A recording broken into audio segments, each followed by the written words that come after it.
Ẹ̀yin ènìyàn wa láti iléeṣẹ́ Mashola Gist TV, ṣé dáadáa la bá yín? President Tinubu àti àwọn gómìnà Nàìjíríà àti gbogbo ọmọ Nàìjíríà wọ́n ṣe ìdárò bàbá wa Governor Rotimi Akeredolu tó jáde láyé ní on the 27th of December. Gbogbo ọmọ Nàìjíríà lápapọ̀ wọ́n ṣe ìkẹ́dùn bàbá wa Akeredolu nígbà tí wọ́n gbọ́ lórí social media wípé wọ́n ti jáde láyé. Wọ́n ní bàbá wa Akeredolu, wọ́n ní wọ́n ti ń ṣàkóso ìpínlẹ̀ Ondo láti 2016. Ẹ̀yin náà mọ̀ pé wọ́n gbìyànjú. Bí a ti gbọ́ wọ́n ní on the 27th of December tá a wà yìí ní ọjọ́ Wednesday ni bàbá wa Akeredolu ni wọ́n jáde ní ayé. Bí a ṣe gbọ́ wọ́n ní pé orílẹ̀-èdè Germany ni wọ́n kú sí níbi tí wọ́n ti ń gba ìtọ́jú. Wọ́n ní ó tó nǹkan bíi aago 9 ní ọjọ́ Wednesday yìí, èyí tí wọ́n kú yìí, kí àwọn èèyàn tó mọ̀ wípé wọ́n ti jáde láyé. Wọ́n ní ọ̀pọ̀lọpọ̀ àwọn tó gbọ́ròyìn wọ́n ní wọn ò sọ nǹkan kan nítorí pé wọ́n rò wípé ó lè jẹ́ àhesọ lásán ni, nítorí pé wọn ò fẹ́ gbé ìkéde èyí tó máa jẹ́ fake. Wọ́n ní torí wọ́n ní àwọn ènìyàn wọ́n ní wọ́n dákẹ́ until ìgbà tí wọ́n confirm pé lóòótọ́ ni bàbá wa jáde láyé. Wọ́n ní ìgbà tí wọ́n gbọ́ lórí social media, wọ́n ní gbogbo àwọn èèyàn wọ́n ní wọ́n ń dákẹ́ wọ́n ní wọn ò fẹ́ gbé fake news wọ́n ní ṣùgbọ́n nígbà tí àwọn ọmọlẹ́yìn bàbá wa Akeredolu tí wọ́n gbé jáde, ìgbà yẹn ni àwọn èèyàn tó ní ìgboyà láti máa sọ kiri lórí social media. Wọ́n ní aago 2 ọ̀sán kọjá kí kọmíṣánná tó gbé ọ̀rọ̀ yìí síta. Wọ́n ní ìyá wa abilékọ Ọlátẹ́jú Bámidélé, àwọn ni wọ́n gbé ọ̀rọ̀ yìí síta wípé bàbá wa Rotimi Akeredolu wọ́n ti ṣe aláìsí. Wọ́n ní kọmíṣánná Bámidélé, wọ́n ní wọ́n sọ pé pẹ̀lú ẹ̀dùn ọkàn ni àwọn fi ń kéde wípé bàbá wa Rotimi Akeredolu wọ́n ti jáde láyé. Wọ́n ní wọ́n kú sí ilé ìwòsàn ní ibi tí wọ́n ti ń tọ́jú wọn fún àrùn jẹjẹrẹ èyí tó wà nínú ẹ̀jẹ̀ èyí tó jẹ́ blood cancer. Wọ́n ní orílẹ̀-èdè Germany ni wọ́n kú sí. Wọ́n ní kọmíṣánná ní àwọn ti kọ̀wé sí President Bola Tinubu láti sọ nǹkan tó ṣẹlẹ̀ nípa ikú bàbá wa Rotimi Akeredolu.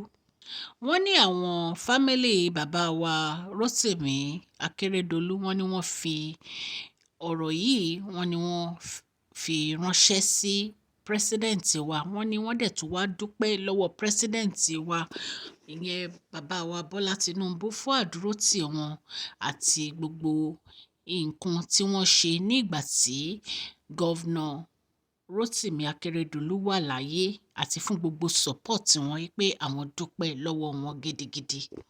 Wọ́n tẹ̀síwájú wípé gómìnà Aketi, wọ́n ní wọ́n yàtọ̀ pátápátá fún nínú gbogbo àwọn tí wọ́n ti ń jẹ ní ìpínlẹ̀ Ondo as a governor. Wọ́n ní wọ́n fi ìgboyà àti òdodo sin àwọn èèyàn wọn.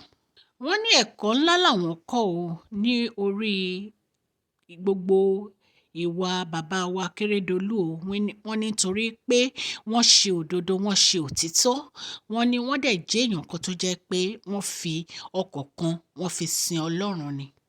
Wọ́n ní ẹgbẹ́ òṣèlú All Progressive Congress èyí tó jẹ́ APC, wọ́n ní àwọn náà fi ẹ̀dùn ọkàn wọn hàn ní ìpínlẹ̀ Ondo.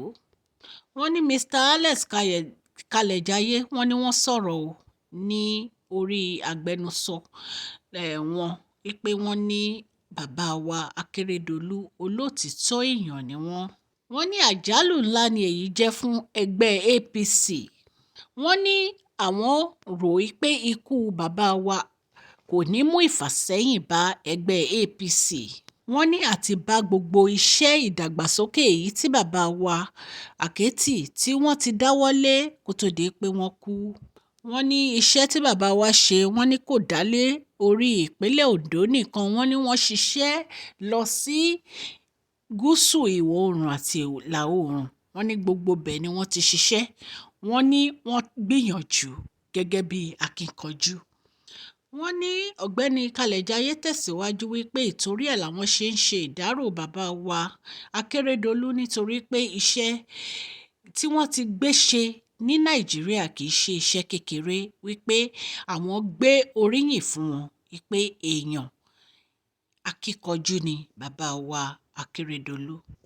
Bàbá wa Bọ́lá Tinubu náà sọ̀rọ̀ o, wọ́n ní kì í ṣe nǹkan tó dáa láti máa kéde ikú àbúrò àwọn, wọ́n ní nítorí wípé èèyàn àtàtà ni bàbá wa Akérédolú, wípé wọ́n ṣiṣẹ́ takuntakun, wípé nǹkan tó bà àwọn nínú jẹ́ nígbà tí àwọn gbọ́ wípé Governor Rotimi Akeredolu wọ́n ti jáde láyé. Wọ́n ní gómìnà Odúnayọ̀ Akérédolú, ẹni tí àwọn mọ̀ gẹ́gẹ́ bí olótìítọ́ ènìyàn, wọ́n ní alábàárò ní Rotimi Akeredolu, wọ́n ní ẹni bí ọkàn àwọn ni wọ́n ní ọ̀kan nínú àwọn tó ṣiṣẹ́ takuntakun lórí ìṣọ̀kan àti òdodo Nàìjíríà ní bàbá wa Rotimi Odúnayọ̀ Akeredolu. Wọ́n ní onídàájọ́ òdodo ni wọ́n ní nítorí pé kò sí nǹkan tí wọ́n ṣe tó jẹ́ pé wọ́n fi èrú ṣe, wọ́n ní ìdí òtítọ́ ni wọ́n máa ń dúró sí. Wọ́n ní gbogbo ìgbà tí wọ́n jẹ gọ́vnà náà, wọ́n ní wọ́n ń ṣe iṣẹ́ takuntakun pẹ̀lú ọkàn láti mú inú àwọn ará Ondo, láti mú inú wọn dùn. Wọ́n ní bàbá wa Rotimi Akeredolu, wọ́n ní wọ́n ṣe ètò ààbò sí ilẹ̀ wa, èyí tó jẹ́ pé ìgbà tí àwọn ènìyàn burúkú tí wọ́n fẹ́ da nǹkan rú, wọ́n ní àwọn nìkan ni wọ́n dúró tí wọ́n dẹ̀ ṣe ètò ààbò láti má ba nǹkan jẹ́. Wọ́n ní wọ́n tún wá rọ gbogbo àwọn ọlọ́pàá nígbà yẹn láti dáàbò bo àwọn ará ìlú, wọ́n ní wọ́n ṣe iṣẹ́ takuntakun. Wọ́n ní bàbá wa Bọ́lá Tinubu tún tẹ̀síwájú wípé ní ìgbà tí bàbá wa Rotimi Akeredolu wà pẹ̀lú àwọn, wọ́n ní wọ́n kọ́ àwọn bí wọ́n ṣe ń sin ìlú Ondo pẹ̀lú òtítọ́ àti òdodo. Wọ́n ní ìlú Ondo tí wọ́n ti dìgbò yàn wọ́n fún ọdún 6 gbáko, wọ́n ní tọkàntọkàn ni wọ́n fi sin ìlú Ondo pẹ̀lú òtítọ́ àti inú kan. Wọ́n ní ipa bàbá wa Rotimi Akeredolu kò ṣeé gbàgbé nípa ọ̀nà òdodo èyí tí wọ́n fi múlẹ̀ ní ìlú Ondo. Wọ́n ní olódodo ni wọ́n. Wọ́n ní ìrìn àjò àwọn ó nípọn o, wípé àwọn jọ jìyà ni, wípé àwọn jọ jìyà láti ṣe iṣẹ́ yìí takuntakun ni, wípé gbogbo nǹkan tí bàbá wa Rotimi Akeredolu gbé ṣe kò lóǹkà, wípé ṣé àwọn fẹ́ sọ ti hospital tí wọ́n dá sílẹ̀ ni, àbí àwọn fẹ́ sọ ti ilé ẹ̀kọ́ èyí tí wọ́n dá sílẹ̀ fún àwọn mẹ̀kúnnù. Bàbá wa ní àwọn ti bá adelé Lucky Ayédatiwa sọ̀rọ̀ láti bá wọn kẹ́dùn lórí ikú bàbá wa Rotimi Akeredolu. Bàbá wa Bọ́lá Tinubu ní àwọn rò wípé àwọn dẹ̀ máa fẹ́ wípé kí bàbá wa Lucky Ayédatiwa kí wọ́n tẹ̀síwájú pẹ̀lú iṣẹ́ akíkanjú èyí tí bàbá wa Rotimi fi sílẹ̀ kí wọ́n tó jẹ́ ìpè Ọlọ́run.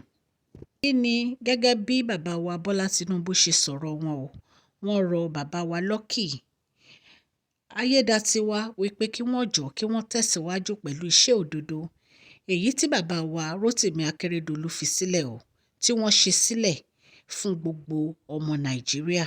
Ẹ̀yin ènìyàn lé ikú bàbá wa Rotimi Akeredolu ó jẹ́ nǹkan tó jẹ́ pé ó bà ọ̀pọ̀lọpọ̀ àwọn èèyàn nínú jẹ́.